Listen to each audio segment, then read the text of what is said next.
Shalom saudara sekalian, senang sekali bisa berjumpa dengan saudara sekalian di program kita bersama Before Five Devotion. Hari ini pembacaan Alkitab kita terdapat dalam Kitab Mazmur 18. Saya akan membacakan tapi tidak akan saya baca semuanya.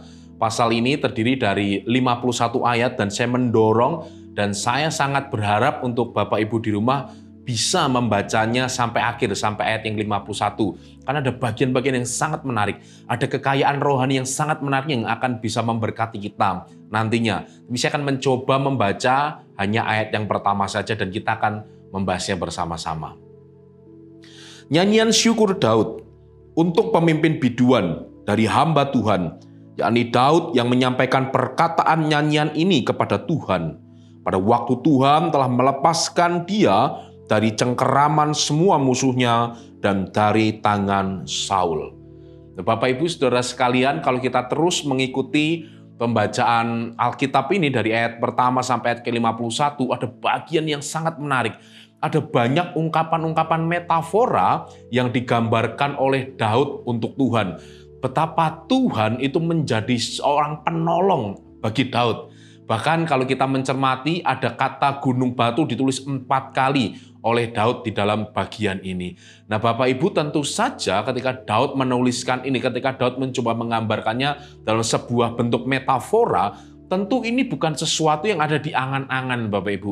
Tentu saja ini bukan sesuatu yang Daud hanya mendengar dari cerita orang. Tetapi kalau kita membaca dari superskripsinya tadi di bagian awal yang tadi saya baca, itu dijelaskan bagaimana Daud ketika dia telah lepas, artinya telah lepas. Artinya telah lepas apa? Berarti dia sudah melewati dari apa? Dari cengkeraman musuh dan juga dari cengkeraman Saul. Nah, kalau kita melihat di Mazmur 18 ini, kita juga akan menjumpai di dalam kitab Samuel, khususnya 2 Samuel ya. Kita akan melihat bagaimana Daud ketika pada waktu itu, dia benar-benar keadaannya sedang terkepung. Bayangkan, seorang Daud dari seorang anak penggembalaan yang cuma menggembalakan 2-3 ekor domba dari sang ayahnya, mendapatkan banyak sekali permusuhan. Dimulai dari kakak-kakaknya yang memusuhi dia, bahkan yang cenderung meremehkan Daud. Dan tidak berhenti sampai di situ. Ketika Daud mulai beranjak ke istana Saul, sama, Daud juga dimusuhi oleh Saul, dimusuhi juga oleh orang Filistin. Kalau kita menyimak Before Five Devotion kita yang minggu lalu, itu kita mendapati bagaimana Daud dimusuhi itu tidak hanya orang-orang Filistin. Kalau yang memusuhi orang Filistin mungkin biasa, tetapi ini rajanya sendiri, atau bisa dibilang keluarganya sendiri yang memusuhi dia. Tentu saja ini sesuatu yang tidak mudah. Tentu saja ini sesuatu yang cukup sulit yang dilewati Daud. Tetapi hari ini kita belajar bagaimana Daud mengekspresikan sukacitanya. Bagaimana Daud betul-betul mengekspresikan apa yang sudah Tuhan lakukan dalam kehidupannya. Ketika Daud sudah berada dalam jebakan musuh-musuhnya. Ketika Daud mungkin nyawanya sudah tinggal sedikit lagi gitu ya.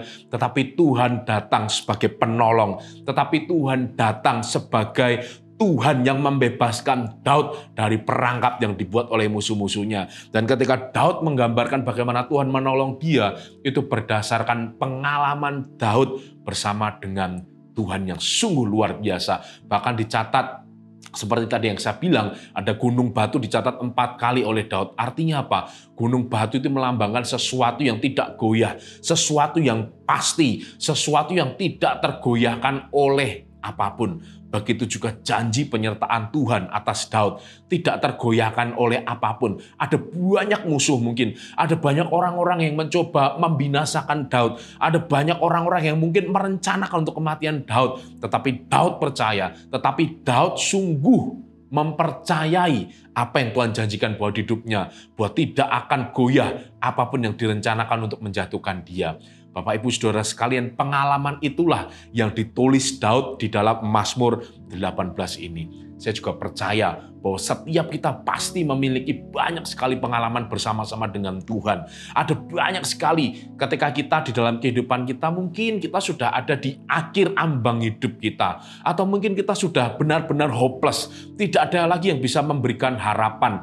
Bahkan keluarga kita mungkin sudah tidak bisa mengerti kita lagi. Atau bahkan orang-orang yang tadinya dekat dengan kita, justru mereka adalah orang-orang yang memusuhi kita, tidak mencoba mengerti kita. Bahkan rekan-rekan kita juga mungkin mulai tidak mempercayai kita, mulai meremehkan kita, dan ada banyak stigma-stigma negatif yang mungkin ditempelkan kepada kita. Tetapi hari ini Daud berkata bahwa dia bersukacita kepada Tuhan yang telah melepaskan dia dari cengkeraman musuh-musuhnya. Dan itu dia ceritakan. Hari ini juga saya berdoa buat setiap kita untuk kita mempercayai bahwa Tuhan yang kita percaya tidak pernah sedikit pun meninggalkan kita. Tidak peduli seberapa besar masalah dan problemmu, Tuhan kita jauh lebih besar. Tuhan kita jauh lebih hebat. Tuhan kita jauh lebih perkasa. Bahkan ketika Tuhan mengizinkan kita melewati lembah kekelaman, Tuhan ada di situ untuk menolong dan memegang tangan kita. Dia tidak pernah meninggalkan kita sendiri. Bahkan di tengah-tengah saat yang sulit yang sedang kita hadapi, ada Tuhan di sana. Dan biarkan ketika Tuhan memulihkan, biar ketika Tuhan betul-betul memulihkan keadaan kita yang sudah hopeless mungkin, ada kemuliaan yang kita ceritakan. Betul-betul apa yang sudah kita lalui tidak mendatangkan kecelakaan buat kita, bahkan penyakit mungkin, atau bahkan kesulitan hidup. Biarkan itu tidak membawa kecelakaan buat kita, tetapi melalui peristiwa itu, nama Tuhan dimuliakan. Yang Tuhan minta hanya kita percaya bahwa Dia adalah gunung batu kita. Dan ketika kita mempercayai Dia, maka Dia tidak akan tergoyahkan. Dia tidak pernah bisa digoncangkan oleh apapun. Langit dan bumi boleh berlalu, tapi firman Tuhan tetap untuk selama-lamanya. Bagaimana kita mengenal Tuhan, bagaimana kita mempercayai Tuhan, bagaimana kita bisa betul-betul mengenal Tuhan dalam kehidupan kita. Ya tentu saja melalui pergumulan hidup kita. Di tengah-tengah sakit kita, ketika Dia menyembuhkan kita mengenal Dia sebagai penyembuh kita. Ketika di tengah-tengah tidak ada harapan, Dia memberikan pengharapan kepada kita. Dia adalah Allah yang memberikan pengharapan. Tetapi yang terpenting adalah Dia adalah Allah yang mengasihi kita, yang rela memberikan nyawanya untuk kita, umatnya.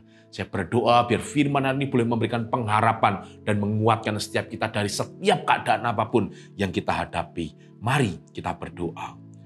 Bapa di dalam surga, sungguh kami bersukacita ya Tuhan, atas apa yang telah Tuhan izinkan terjadi dalam kehidupan kami. Baik peristiwa yang tidak baik, baik peristiwa yang mungkin buruk. Kami percaya bahwa segala sesuatu diizinkan oleh Tuhan terjadi untuk mendatangkan kebaikan untuk umat-Mu ya Bapa. Kami berdoa kiranya Roh Kudus memberikan kami kekuatan untuk kami mempercayai bahwa Tuhan adalah gunung batu kami yang tidak tergoyahkan oleh apapun. Kami berterima kasih, kami bersyukur untuk penyertaan-Mu yang tidak pernah meninggalkan kami ya Tuhan. Di dalam nama Yesus kami mengucap syukur dan berdoa.